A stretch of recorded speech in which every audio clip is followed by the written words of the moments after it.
So I wanted to make a service style video, and the thing I wanted to make it about was the ability to scale your service to fit the needs of the volume of the restaurant. It is something that I don't believe new servers have any concept that older servers do. Servers that have been in the industry for several years will naturally pick this up, but it seems that no one has ever come out and give a concrete definition of like what people mean when they say like scalable service. Like if I said scalable service to someone who's been serving for a very long time, they'd probably say like, "Oh yeah, like it's good to have a name for it." You should be able to change the service you give depending on the volume of your restaurant. I'm about to link back to other videos that I've made with points I'm about to make, so whatever. If you're doing high volume turn and burn, like if it's Mother's Day, you should pretty much just be taking in orders and running food. 80% of your job or 20% of your job is recording orders and delivering food, and that makes 80% of your tip.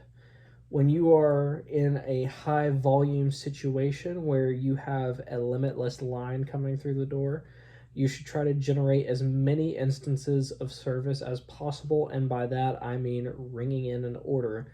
You want to have that occur as many times as possible. So you want to maximize that side of your scalable service. You want to go full speed.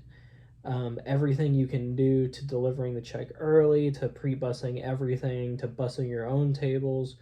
You should, in a restaurant that has an unlimited supply of guests, which means that there's a wait at the door, you should do everything possible to generate as many instances of service as possible.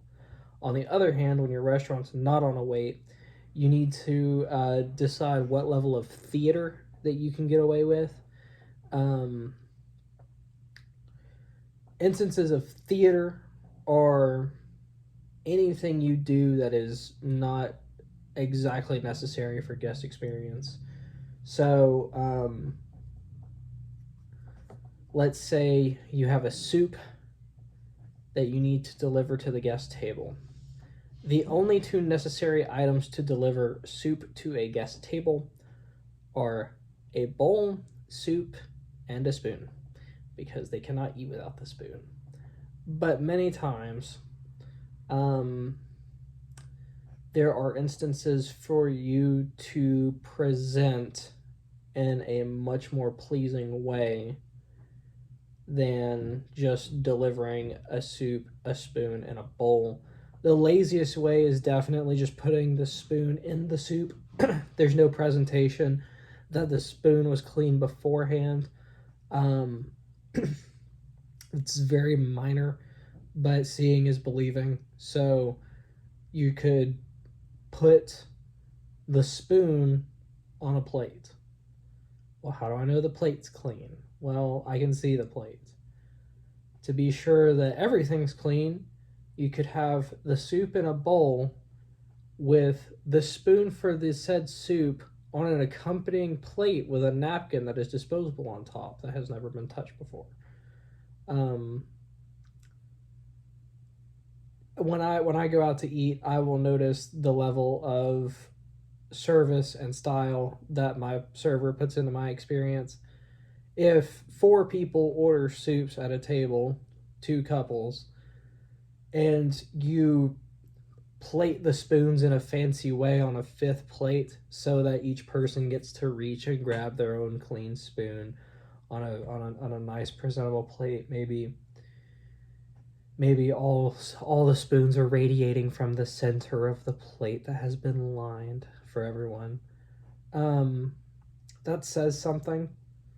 When someone orders lemon with water and you come out with several small appetizer plates with lemons in wheels apparently, instead of just putting lemon on the corner of the cup so that each person can put their desired amount of lemon into every water that they choose. If they choose to have multiple waters, they have multiple lemons for multiple waters.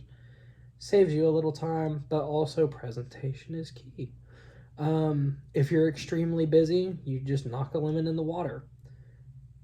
If you're not that busy, it's your only table, and they both order waters with lemon and one orders water with lime, you could put 3 lemon wedges, 3 lime wedges, and a cherry in the middle to make it look beautiful, and call that the top of your service. Like, it's just when you should pretty much at all times be as busy as you could possibly be. During slow periods in a restaurant, servers like to often talk and relax and sit down. Sit down is nice. I like sitting down. That's my preferred activity whenever I'm not actively doing something. But doing fancy, cute little things like not doing anything against health code, regulations. Definitely not putting straws in cups for people and having them take the thing off. That would be too convenient and cute. So things like plating lemon wedges and things like that. Making presentation is everything, but only when it's slow, is basically what this whole video is trying to say. Like, you want to present it as best as possible while having all of your tables be okay. If like the most important bit about this is that all of your tables are satisfied. As long as all of your tables are satisfied with their level of service, you should be putting in more effort.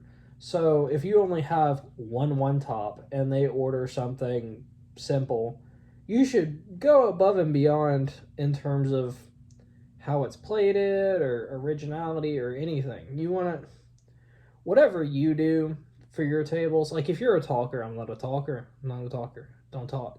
I don't like talking to my tables. But if you're a talker and all of your tables are satisfied and you're naturally good at sparking up conversations with people, you should probably be having as many conversations as you humanly can. I mean, when it's slow.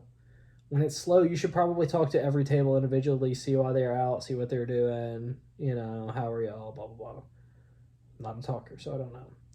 But I'm very good technically, so I can present things in a way that is cute, creative, and fun.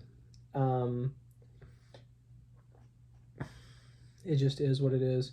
In my mind, the idea behind it is that the busier you are, even if you only have a few tables, you're not in the weeds.